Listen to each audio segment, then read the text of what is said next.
Hi, I'm Malcolm. And I'm Rachel.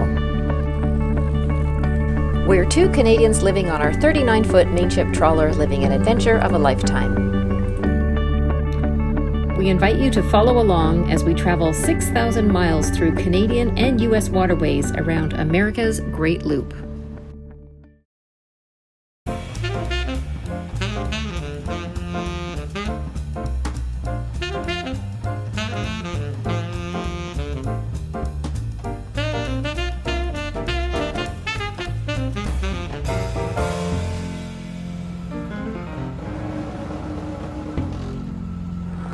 We just left our dock in Moorhaven and are headed under a couple of bridges and towards the Moorhaven Lock. Hope you're having a great day.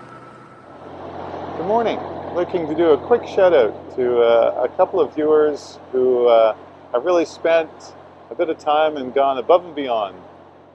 Certainly they're Stay Cool approved. These are two individuals, young viewers, who have gone off and they've actually replicated Stay Cool in Lego, which I think is great. What a super thing to do. I would recommend, though, that you don't get in Stay Cool. It's probably a little small for that. But listen, that's very flattering. And I'm sure what you've done is so accurate.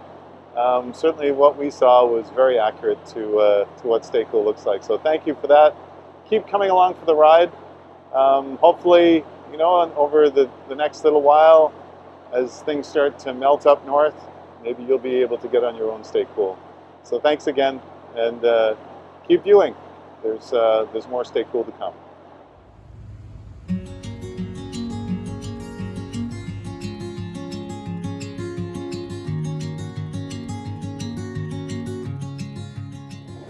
We're in the Moorhaven Lock. The light was green when we arrived, and we're just tying up. There's another boat here as well, right there. And the two of us are tying up, and that will just wait for the lock to start operating.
The Okeechobee Waterway is a shallow artificial waterway in the United States stretching across Florida from Fort Myers on the west coast to Stewart on the east coast.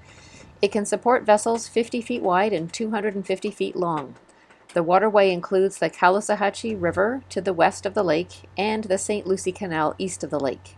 The lock system was built for flood control purposes and for navigation.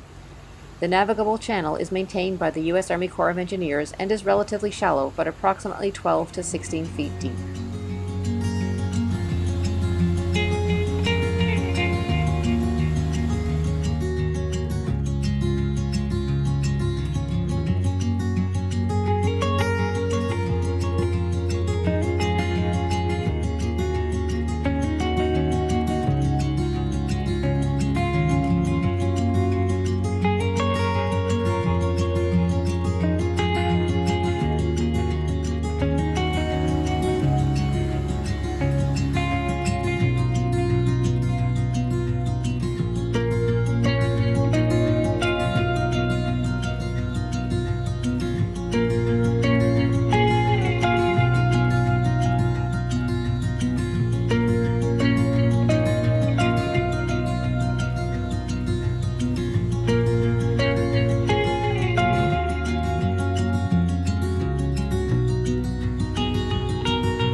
We just turned the corner at Clewiston, and now we're heading out into this canal which goes right out into Lake Okeechobee, and will take us probably around 3 hours to cross at 7.5 knots. So let's see how it is. It's supposed to be pretty calm today, so let's see how our journey is across the lake. We also just passed the lock. There's a lock to go into Clewiston actually, so we didn't have to go through that lock. But if we wanted to go into town, we'd have to go through that lock to get there.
I'm going to take over driving for a little bit. I just made us a warm lunch while we're traveling across.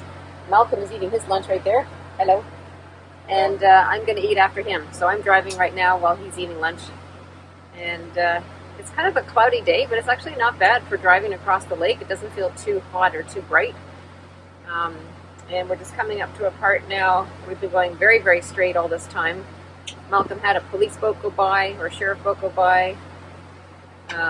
Just only 1 or 2 boats, I don't think much. And we're going to actually make a turn. I guess the navigable channel within this lake has a turn in it.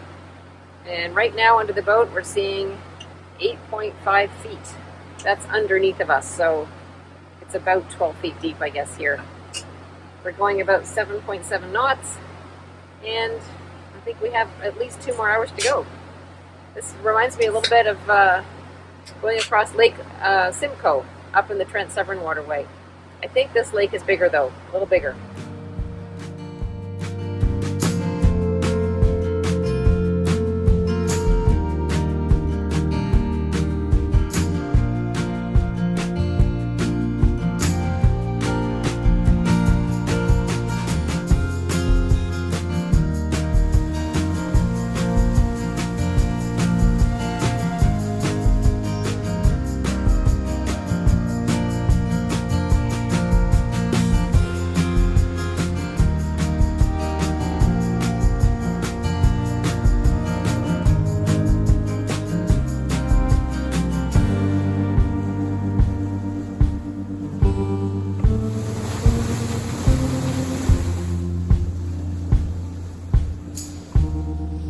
Lake Okeechobee means big water in Indian language, with a surface area of 730 square miles, the largest lake in the eastern United States.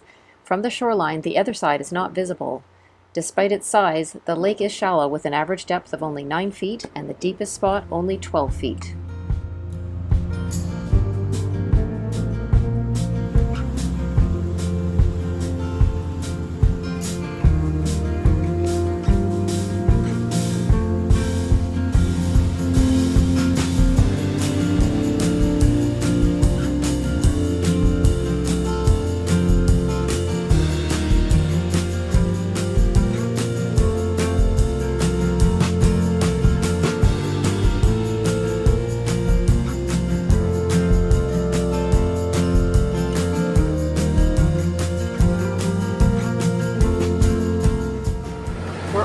done Lake Okeechobee. That wasn't too bad, actually, was it?